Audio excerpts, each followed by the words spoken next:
Well, here you are on a week long trek through the Himalayas. You feel exhausted and thinking to going back, but the cold is cutting through to your bones and suddenly stumble upon a human skeleton near a lake. You look around and there are dancers, maybe even hundreds of bones spread across the ground. Well, guess what?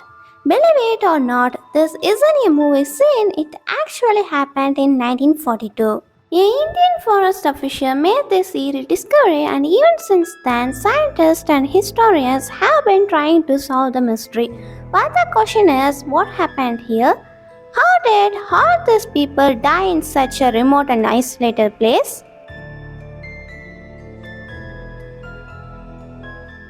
This is Creative fans. Before we getting into our mystery, if you don't subscribe to my channel, just subscribe. Okay, let us dive into the mystery. Welcome to Rupkund, a lake sitting at over 60,000 feet in the Himalayas. But it's not the only name it has. People also call it a mystery lake, or even more ominously, the skeleton lake. This place is remote. I mean, it's literally isolated, not just because it's insanely high up, but also because snow-covered mountains. Now, if you are planning to go there, make sure you have some solid hiking shoes because it's a week-long trekking covering more than 30 meters of tough, rugged territories. Along the way, you have to pass all kinds of challenging landscapes, moss-covered oak forests, misty fields with the eerie vibe, and up at the top of the snow, the highest point of that trekking is a knife-edge ridge called Chunaji.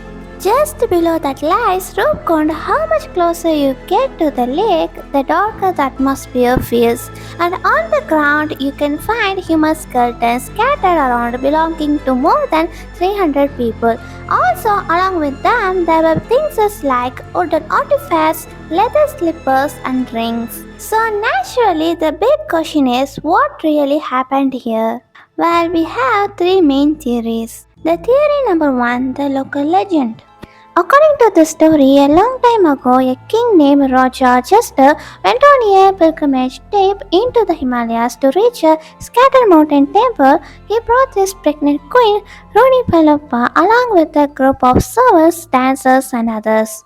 While they were up in the mountains, a massive hailstorm hit, or as the legend goes on, an angry deity started hurling iron balls from the sky. Either way, the storm was brutal and they had no way to take shelter. In the end, they all lost their lives near the lake. The theory number two, as escape route. Some say the remains belongs to Indian soldiers who tried to invade foreign territory back in 1841, but they were defeated. Over 70 of them were forced to make their way back to home through the Himalayas and there meet their tragic end along the way. The theory number 3, a mass grave. This theory suggests that some kind of widespread health issue hit the group.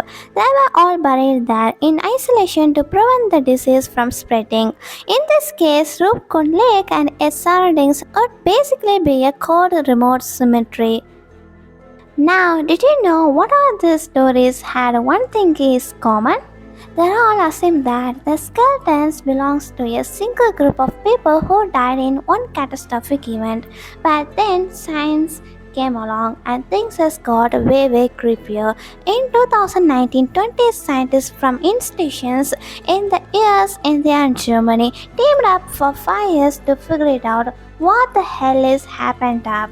They studied the remains of 38 individuals, 23 men and 15 women. And right there, we can already toss out theory number 2.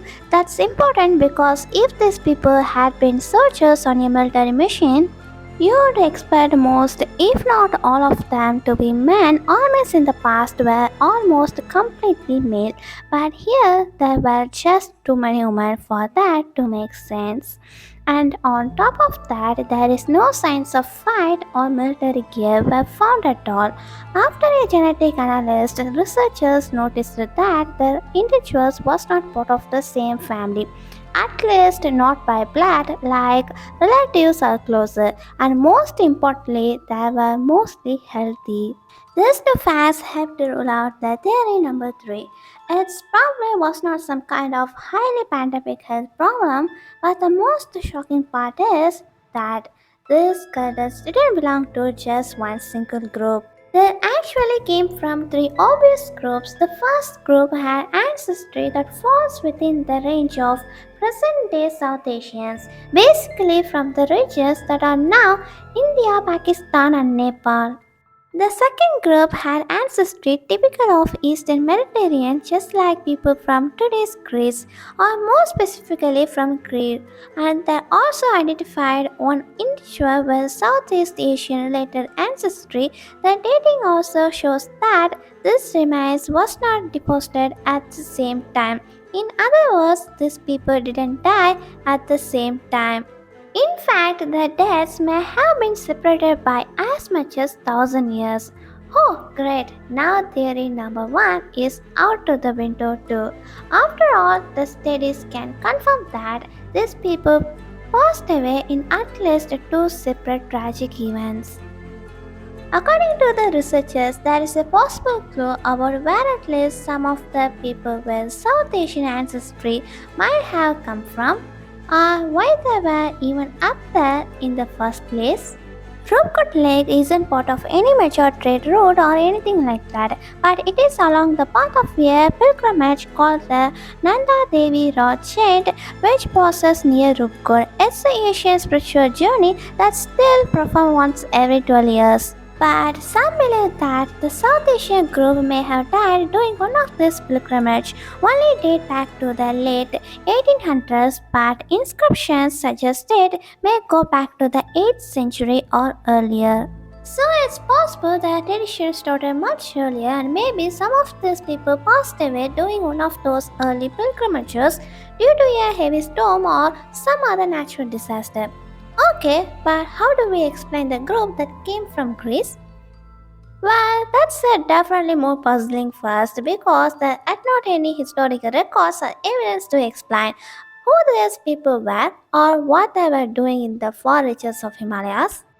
So it's hard to know where to start. The study suggests that there could have been a group of unrelated men and women born in the eastern Mediterranean region around the time the Ottoman Empire controlled that area. The evidence suggests that they had a diet mostly based on land-based foods, not the seafood you would expect from people living near the coast. So they might have lived inland and somehow ended up in the Himalayas, possibly traveling for reasons that researchers can't fully explain yet. The best guess is that they were also participating in a pilgrimage, but honestly, it seems pretty unlikely that people from Europe would have traveled all the way to Rupkund just to do that. And let us assume they did. What exactly happened to them? I mean, how did they all pass away in the same exact spot? Well, the researchers can't say for sure, but people online love to speculate. You think? Some suggest that they fell from the Junaji range, or since they were at such a high altitude, maybe they passed away due to acute mountain sickness. Up there, the oxygen levels are much lower, which can lead to things like headaches, vomiting, and dizziness. The problem is it can escalate quickly, and if it affects your lungs and brain, it can become life-threatening. So yeah, it could have happened, but it's still strange to think it happened to so many people all at once. And if you think this can be cleared up by further study, here is the problem. Rupkund has been heavily disturbed over the years by trekking, and tourists have unknowingly and sometimes intentionally scattered the bones. Some have even taken them as memory. The site is now unpreserved and unprotected, which means valuable information may already be lost forever. So today, Rupkund remains one of the most mysterious places on earth. Science gave us some answers but also raised more questions. If you like this video, just subscribe, like, share. Bye everyone.